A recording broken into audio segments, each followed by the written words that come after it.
나무석가모니볼 잘 지내셨어요? 네, 반갑습니다. 저번 시간에 그 육군 단속 하다 끝났죠. 눈, 귀, 코, 혀, 몸, 마음, 안이비설신이 단속입니다. 우리 그 하늘을 보라 어렸을 때 이런 얘기를 많이 들었을 것 같아요. 하늘을 보면 넓습니다. 드넓죠.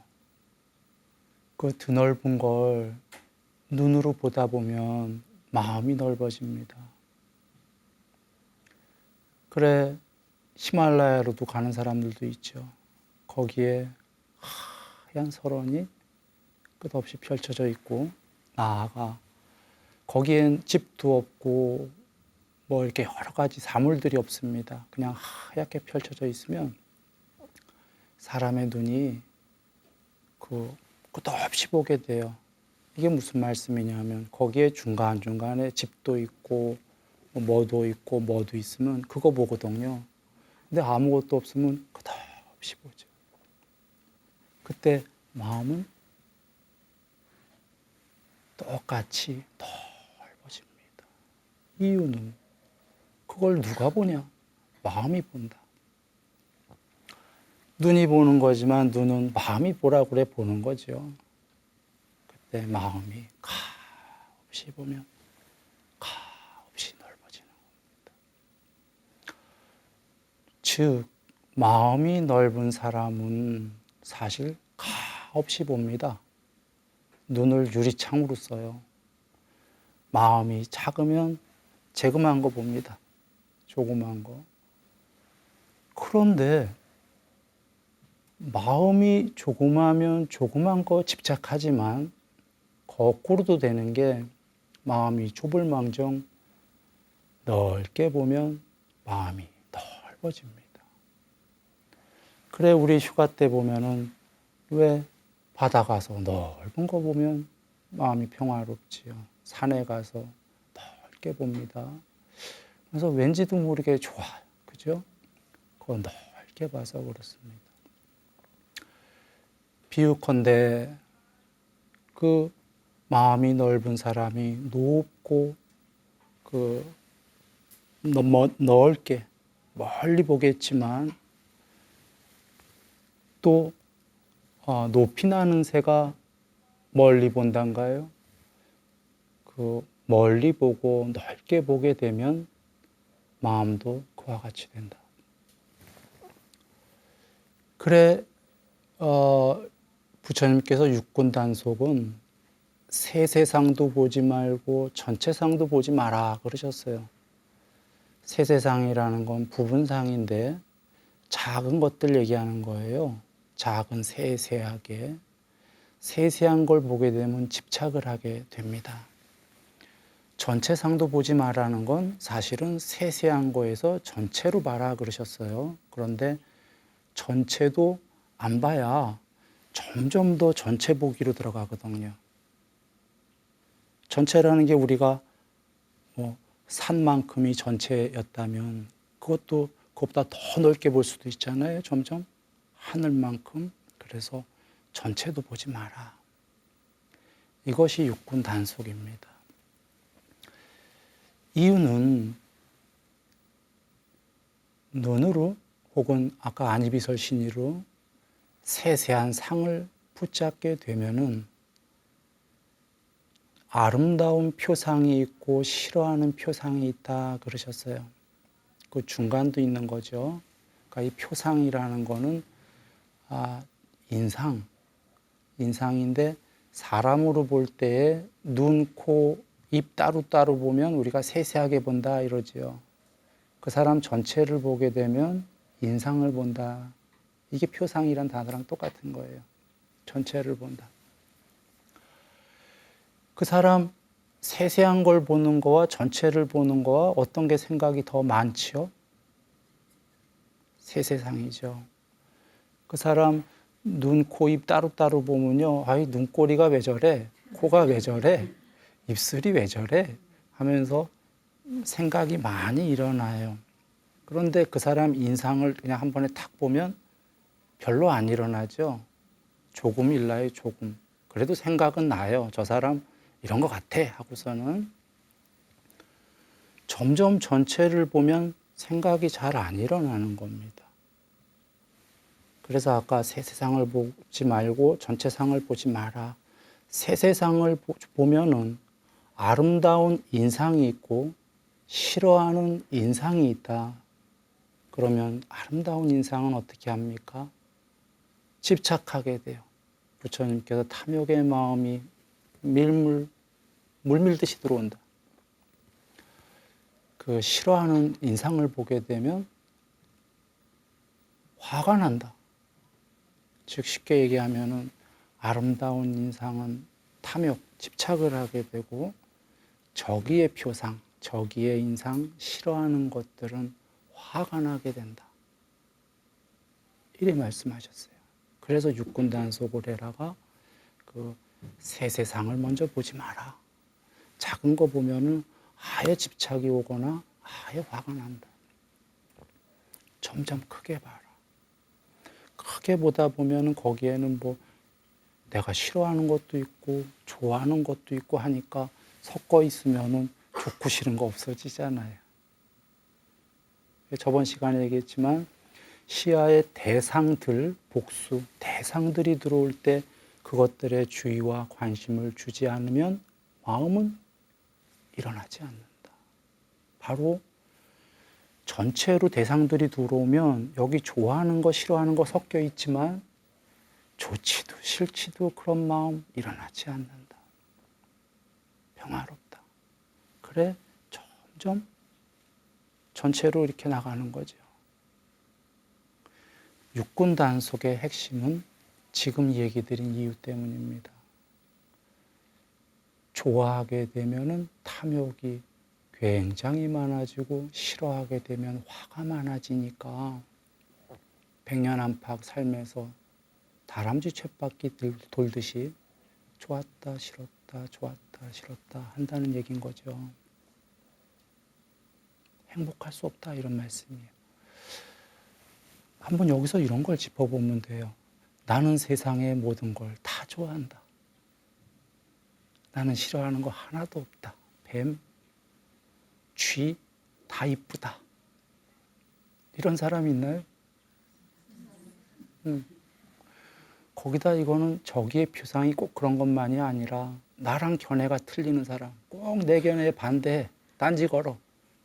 이런 사람이 이쁜가요? 본인은 내 말 안 들으면서 나보고 해라 마라 맨날 그래. 집에 가면 특히 남편들께서 뭐 해라 명령하듯이. 이거 별로 안 좋죠. 그래서 싫어하는 게 이 세상에 반절은 있다 이 얘기죠. 좋아하는 것도 반절은 있고 싫어하는 거 전부 이 세상에서 없앨 수 있나요? 없지요. 좀 전에 눈만의 문제가 아니라 눈, 귀, 코, 혀, 몸, 마음 전체가 이 세상이랑 접촉하면서 싫은 거 반, 좋은 거 반. 그러면 나는 행복해지고 싶은데 싫은 게 반절이나 된단 말이에요. 그래서 단속해라. 맨 처음에 이렇게 얘기하신 겁니다. 행복해지고 싶다면. 요 육군 단속에 대해서 다음 공부에 좀 더 자세하게 나오기 때문에 요 정도로 가름합니다. 육군 단속 다음 공부가 부처님께서 해라 하신 게 식사의 적당량을 알라 그러셨습니다. 부처님 당대에 부처님과 제자 스님들이 하루에 몇 끼 공양을 했는지 아시나요? 식사 하루에 한 끼를 했죠. 오후 불식입니다. 오전 일찍 탁발을 가셔서 한 끼 식사를 합니다. 그런데 처음부터 그러셨던 건 아니에요. 경전에 보면은 부처님께서 이제 제자 스님들이 쭉 생기니까 어느 날 그 비쿠들이요, 나처럼 저녁을 안 하는 게 어떤가. 그러니까 부처님은 안 하셨던 거예요. 이제 제자 스님들은 하셨던 거죠. 그래서 나처럼 이렇게 저녁 공양을 하지 않는 게 어떤가. 그러자 이제 말 듣는 제자도 계셨고, 놀랍게도 말 안 듣고 삐진 스님도 있었어요. 경에 나옵니다. 아니, 대사문께서 요까지 식사 갖고 왜 저러시나. 3개월을 삐져요. 화가 난 거지 사실은. 그 3개월 있다 가서 참회를 해요, 부처님께. 그런데 그런 그 스님이 경에 나올 정도라면 꽤 삐진 스님들이 있었던 거예요. 그리고 삐진 내용도 무슨 식사 갖고서는 이런 생각을 한 거예요. 아, 이까지 식사 갖고 깨닫는데 식사가 무슨, 그러니까 아무 해도 먹어도 깨닫는 거랑 아무 상관없다. 이렇게를 생각을 했던 거죠. 그런데 그거 말씀을 잘 들었던 대다수의 제자 스님들은 아주 좋아했어요. 맨 처음에 왜 저러시나 이랬다가 그 부처님과 제자 스님들이 보통은 숲 깊숙이 계셨어요.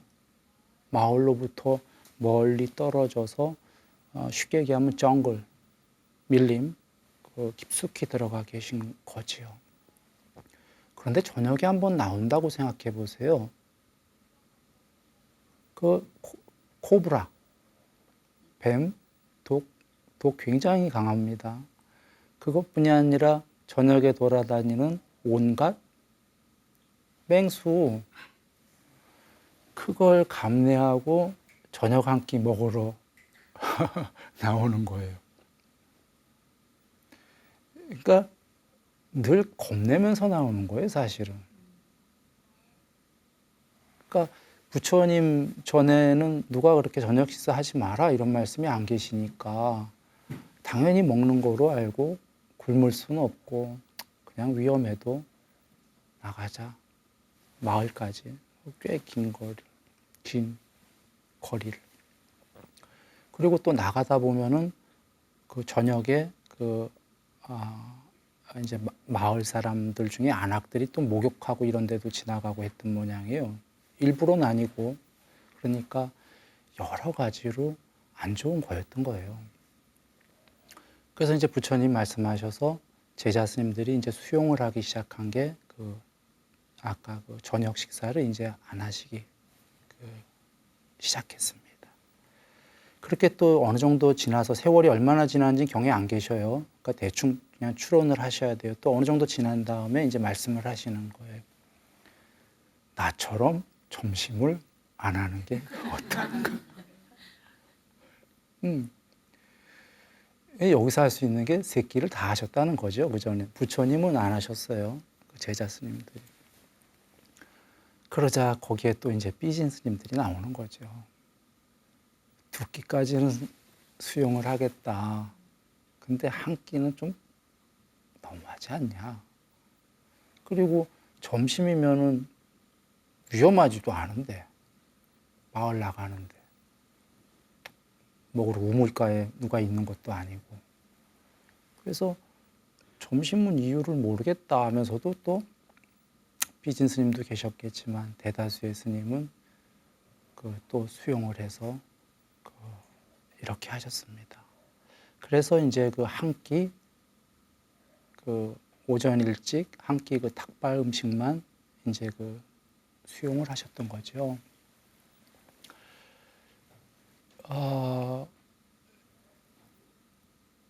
이것이 부처님께서 몸에도 건강하고 오히려 마음에도 행복해진다. 이렇게 틀림없이 말씀을 하셨어요, 경에서. 그러니까 현대의학은 야, 그럼 한 끼는 좀 무리다. 이럴지 모르겠는데 거룩하신 부처님께서 몸에도 오히려 건강하다 하셨다면 거기에는 틀림없이 이유가 있을 겁니다. 그리고 마음에는 이 수행에는 지금 한 끼 식사를 꼭 합시다 이렇게 드리는 얘기는 아니고요. 제가라면은 식사의 적당량을 알면 되는 거죠. 소식이라고 하죠. 그렇게 해갖고 하게 되면은 수행에는 분명히 도움이 됩니다. 세 끼를 다 많이 먹으면 해태와 혼침이 분명히 오거든요. 졸립다 이 얘기입니다. 게을러지고. 그런데 이제 좀 식사를 하고 시간이 많이 지나야 좀 당도 떨어지고 수행하기 좋거든요. 그런데 떨어져서 이제 수행하기 좋을 만하면 점심 먹고 또 시간 좀 지나서 수행하기 좋을 만하면 저녁. 이래서 수행하기에는 계속 이게 해태와 혼침이 연속이 되는 거죠.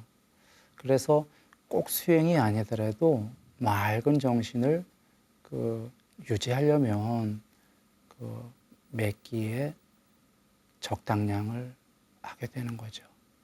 이러면 몸과 마음에 행복하게 됩니다.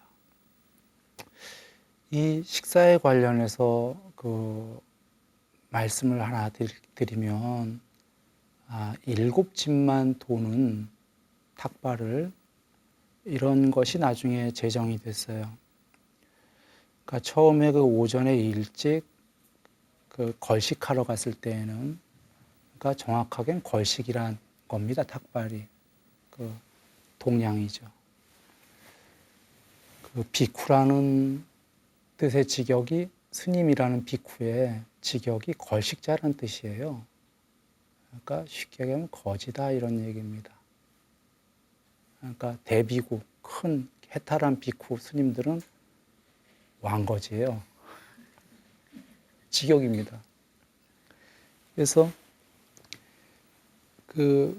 거지님들께서, 부처님께서 근데 그 하고 많은 이름 중에서 왜 거지라고 걸식자라고 지셨겠습니까? 여기서부터가 참 부처님 뜻이 벌써 보이시는 겁니다. 탐욕을 소멸해라, 그런 얘기입니다. 나중에 길게 얘기할 시간이 있을 거니까 지금은 그 정도로 얘기하는데, 비쿠님들, 스님들, 걸식자님들이 오전 일찍 탁발을 들어갔을 때 그냥 자기 마음대로 그냥 아무 데나 가서 걸식을 요구했어요. 그러니까 부잣집도 갈 수 있고 가난한 집도 갈 수 있고 이런 거죠.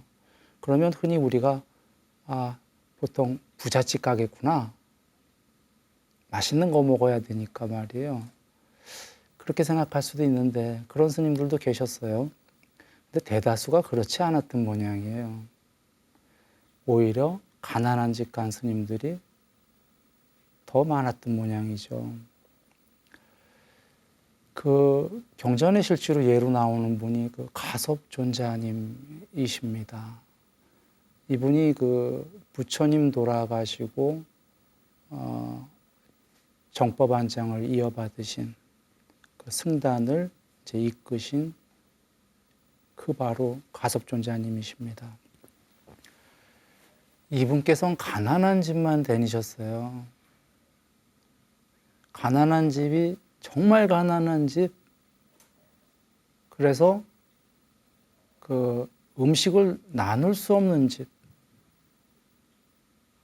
가족끼리도 정말 음식이 먹기에도 너무 부족해서 찢어져라 가난한데, 거기에 걸식하러 이렇게 가면은 나누어 줄까요? 참 힘든 거예요. 그런데도 나누어 주는 사람들이 있었던 거예요. 있는데 가섭존자님이 거기를 왜 가셨을까요?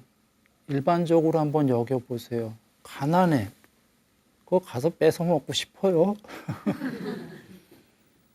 본인들도 가족에 정말 풀칠하기 힘들어. 그리고 또 거기도 그렇지만 가섭존자님 가셔서 맛도 없는 거 요만큼 나눠주시면 그거 드시고 끝인데 본인도 배고파, 본인도 맛없어. 양쪽 다 이건 지는, 요새 뭐 윈인이라는 말 하지 않습니까? 양쪽 다가 상생하는 인이 아니라 언뜻 보면 양쪽 다 굶는. 이런데 왜 가셨냐? 다 아실 거예요. 그들은 요번 생만 가난한 게 아니라 가섭존자님 이렇게 보시니까 많은 생을 가난했었고 그 빈익빈 부익부라고 점점 지금 가난해서 할 수 있는 게 없고 인도에는 또 계급 사회이기 때문에 낮은 계급이면 더 할 일이 없고 그 보시니까 이들은 요번 생만이 아니라 참 여러 생이 너무 아니다. 가슴이 아프신 거죠. 그런데 가섭존자님한테 그 공양 올리면 어떻게 될까요? 그 공덕은 말할 수 없는 거예요. 여기서 잠깐 샛길로 빠지겠습니다. 경전에 벽지불께 그 공양, 오전에 그 걸식 공양을 올린 분의 얘기가 나와요. 그분이 한 끼 올리고 공양을 그 다음에 돌아서면서 마음속으로 괜히 했나? 이중적인 마음을 가졌어요. 그러니까 올리긴 올렸어. 근데 탁발 왔기 때문에 하인한테 통해서 하인아 한 끼 드려라.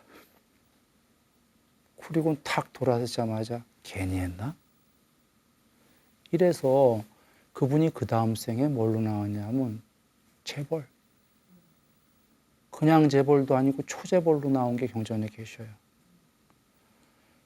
어마어마한 재벌로 나왔는데 집은 어마어마하게 큰데 차는 그 당시에 수레죠. 수레는 제일 안 좋은 수레를 타고 다녀요. 제일 허름한. 음식도 제일 안 좋은 음식만 먹어요. 자기도 왜 그런지 몰라. 구두쇠 막 이런 이상으로 쓸래도 쓸 수가 없어요.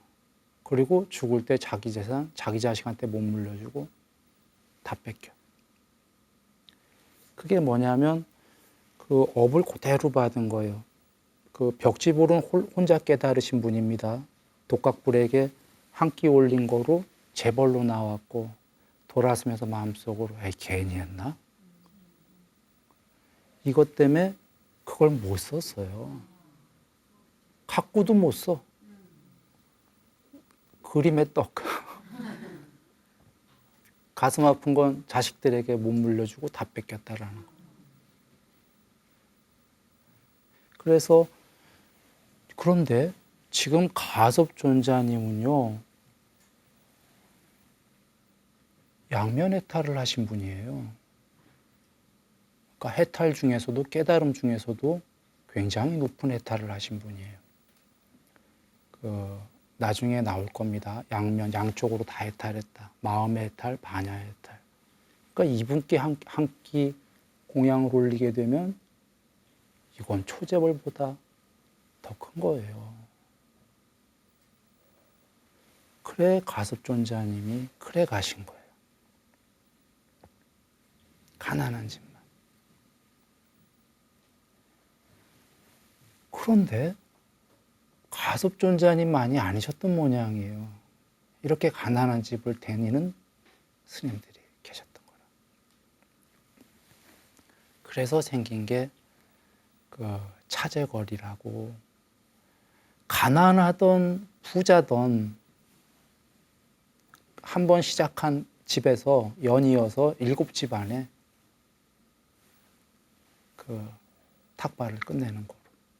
거기서 못 받으면 굶는 거로. 뭐 그런 거죠.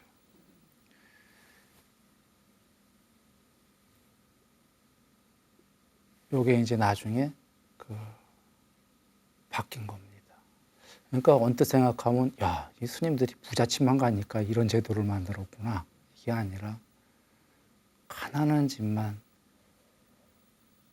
다니니까, 아니 가난한 집만 다니면 가난한 사람이 복 받으면 좋은데 왜 그랬을까요?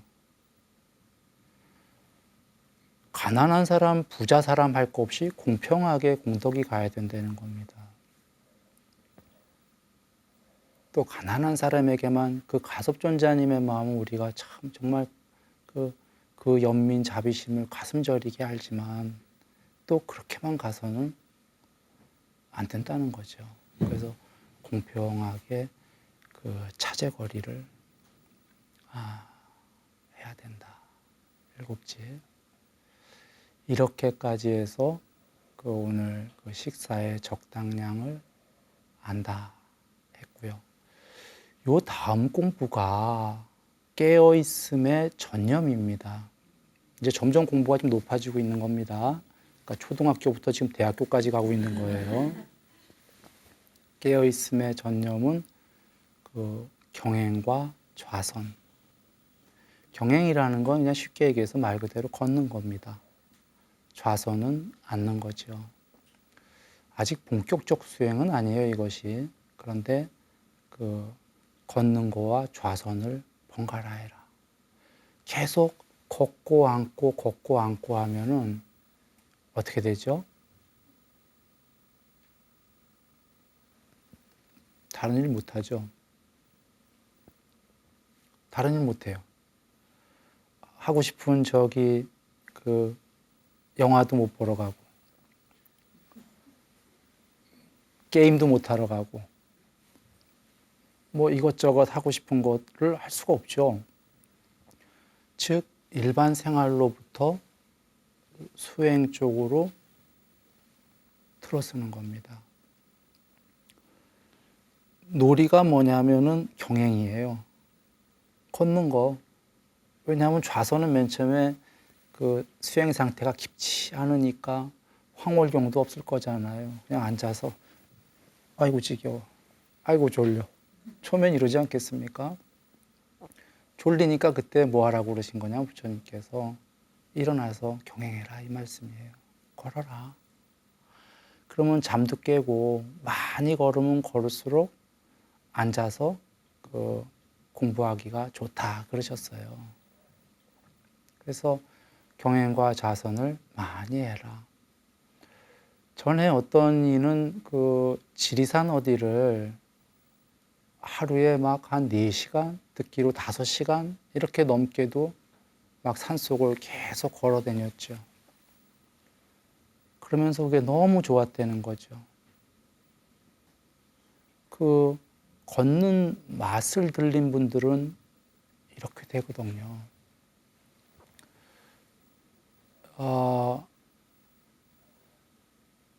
맨 처음에는요, 한 사람에 따라 다르겠지만 몇 년간은 지겨울 수도 있어요. 어우 지겨워, 어우 지겨워. 이거 걷는 걸 또 해야 돼. 그런데요, 어느 날부터 정말 재밌는 거죠.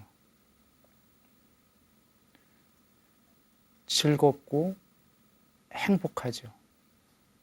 혹은 그게 수행까지가 좀 잘 되면 틱나탄 스님이 얘기했듯이 걸을 때 거기가 천국이다. 걷는 것 그 자체가 천국이다. 일이 되는 겁니다.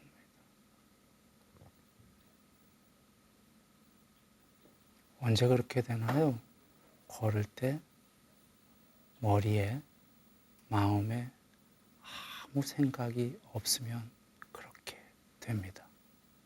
마치 아스팔트 위가 아니라 구름 위를 걷듯이. 그래, 그 경행을 하고 이제 좌선을 하고, 좌선하면서 그 호흡 관찰, 하게 됩니다. 이 호흡 관찰은 뒤에 더 자세하게 나올 거기 때문에 여기까지로 생략을 합니다. 오늘 상당히 지금 스피디하게 가고 있습니다. 그래서 지금 그 깨어있음의 전념, 이거 다음에가 드디어 사티 공부입니다. 사티의 신수심법, 몸, 느낌, 마음, 법, 관찰, 네 가지 사티의 처, 장소, 이렇게 하고 사념처라고 한자로 보통 하는 겁니다. 이 네 가지 사티 공부 다음은 5가지 장의 삼매 해탈, 이제 얼마 안 남은 거예요. 그러니까 여정이 지금 후반부로 온 겁니다. 그런데 이 사념처는 내용이 좀 방대합니다. 그래서 오히려 자세하게 하기에는 방대하기 때문에 어쩌면 이제 통론적으로 해서 이야기될 수도 있겠습니다. 흘러온 여정을 다시 한번 정리를 하고 가지요. 우리가 처음에 믿음이 제일 중요합니다. 부처님에 대한 믿음을 갖게 되고, 그 다음에 몸과 말과 마음으로 착한 행위, 이 얘기를 했었죠. 여기에 2가지가 있는데 계율과 보시, 이렇게 됐고, 바른 생계, 바른 직업이죠. 이걸 해야 되고, 그 다음 더 높은 공부가 아니비설신의를 단속한다. 육군 단속. 그리고 식사 절제, 또는 제가 잘하면 식사의 적당량을 안다. 그리고는 그 깨어있음의 전념, 경행과 좌선을 계속해서 해주는 거죠. 그리고는 드디어 사념처, 4가지 사티 공부가 이제 들어갑니다. 이 공부 들어가기 전에 잠시 하나를 말씀을 드리면, 사마타와 윗바사나가 둘 다가 된 사람이라면, 2 공부 전부 다, 그는 깨달음으로 향해라. 이제 열심히 공부하면 깨달을 거다, 이러셨고요. 둘 다가 안 된 사람은, 사마타와 윗바사나가 둘 다가 안 된 사람은 사티 공부를 머리에 불 붙은 것처럼, 옷에 불이 난 것처럼 열심히 해라 하신 사티 공부입니다. 사마타와 윗바사나도 나중에 자세히 말씀을 드리겠습니다. 그 사티 공부를 이제 들어가는데, 그 사티에는 초등학교부터 대학교까지 공부가 다 들어있고요. 사티 공부 자체에 높은 단계의 사마타와 윗바사나가 다 들어있습니다. 이 얘기는 사념처 사티 공부로 시작을 하다 보면 사티를 출발점으로 해서 높은 공부에서는 사마타와 윗바사나가 다 된다는 거죠. 그런데 여기서 사마타와 윗바사나를 저번 시간도 얘기했는데, 이것이 참으로 중요하다라는 것을 다시 한번 우리가 머리에 각인은 시켜야겠어요. 해탈하기 위해선 부처님께서 사마타와 윗바사나가 꼭 필요하다 하신 거거든요. 그래서 이것을 다시 한번 머리에 우리가 각인을 하고서 사티 공부를 들어가겠습니다. 앞서서 얘기 드렸다시피 몸, 느낌, 마음, 법이에요. 이것인데 이것에 공부하는 방법은 몸을 다 끝내고 느낌을 공부하고 이런 것이 아니고요.